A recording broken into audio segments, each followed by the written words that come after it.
Okay, let's dive in. Picture this. You've got this really fierce NBA champion, right? Known for his defense, wins a title with the Lakers. A defensive powerhouse. Yeah, exactly. Now, fast forward, same guy, years later, is on a panel, Global Investment Summit.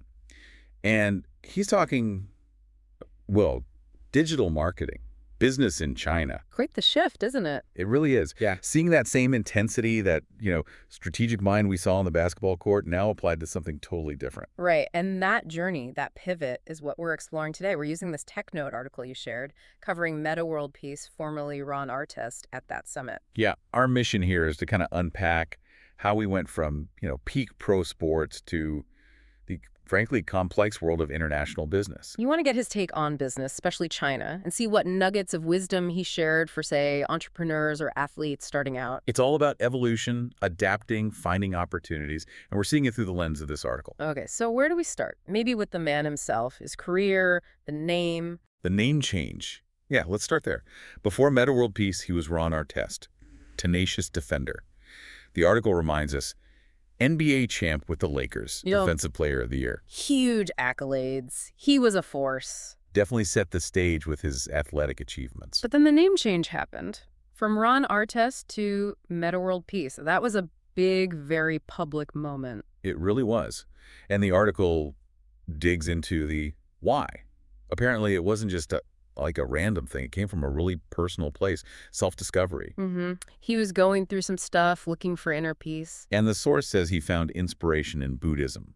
So the name change, Metta World Peace, was his way of kind of embracing that, publicly committing to it. And a key detail the article points out, he kept playing with world peace on his jersey. Oh, right. I remember that. Yeah, so it wasn't just a legal change. It was right there, part of his identity on the court. Seeing world peace on the back of this intense competitor, it's memorable. Okay, so his story isn't just U.S. basketball. There's a big China connection, too. Yes, definitely. It started on the court, actually. Yeah. The source mentions him playing alongside Yao Ming. Ah. And Metta apparently had high praise for Yao, talked about his humility, his dedication, even with all that global fame. That's interesting. And didn't he also play in China?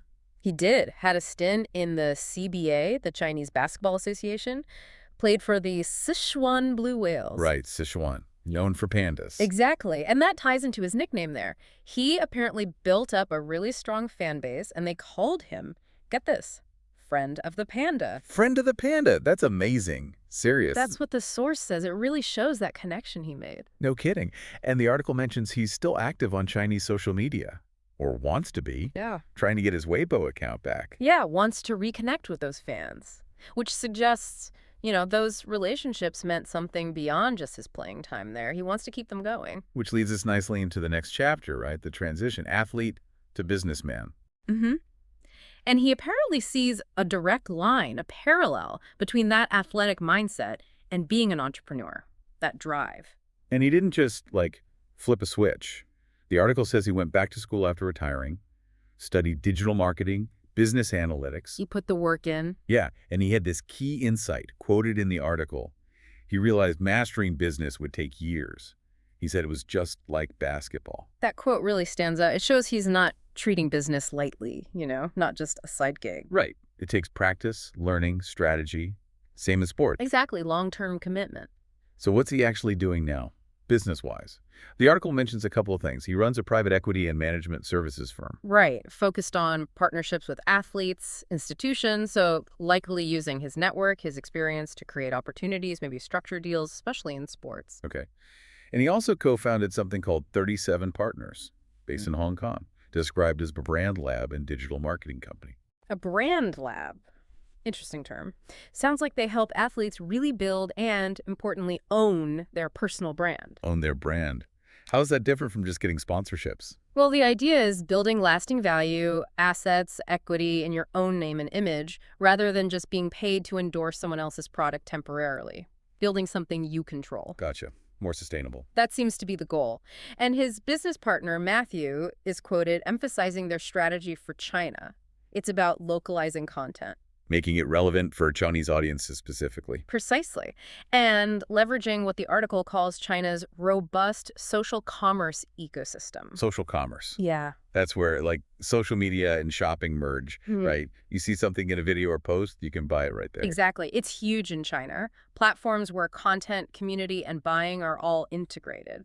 Like Little Red Book. Yeah. The article says Meta praised that platform specifically. Yeah, he pointed to it as an example of effectively mixing content and commerce. It's not just ads, it's about fitting into the social flow. So 37 Partners helps athletes do that, connect authentically in China, and build their own brand value using these platforms. That seems to be the core idea, helping them achieve financial independence, build something that lasts beyond their playing careers, specifically tapping into the China market. And he seems really bullish on China, calls it a hub of innovation and opportunity. He does. His praise for those platforms shows he sees China as really leading in some aspects of digital business. But he also noted, it's not enough just to be a famous NBA player there. You need to connect authentically. Right. Can't just show up. You have to engage, understand the culture, the platforms, which is what 37 Partners is presumably helping athletes do. Okay, but it can't all be smooth sailing, doing business internationally.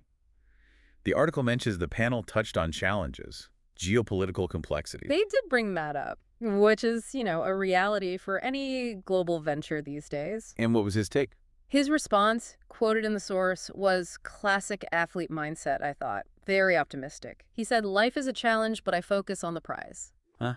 Okay. Acknowledges the difficulty, but stays zeroed in on the goal. Pretty much. And the article mentions his plans aren't small, expanding into mainland China and the U.S., so he's clearly not deterred. He's moving forward.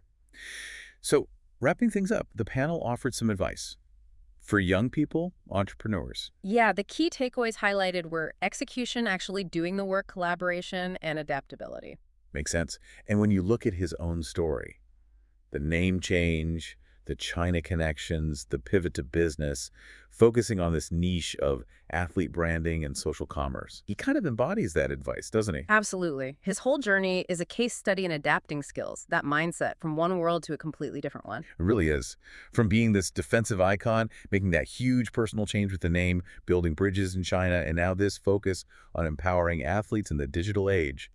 Quite a path. So, thinking about his journey, laid out here in the source, and his emphasis on adapting, on focusing on the prize despite challenges, what does that tell you? What's the key takeaway for navigating big changes, finding opportunities in these complex new areas? Is it about the specific knowledge, like digital marketing, or is it more fundamental? Is it about that relentless, adaptable focus he talks about?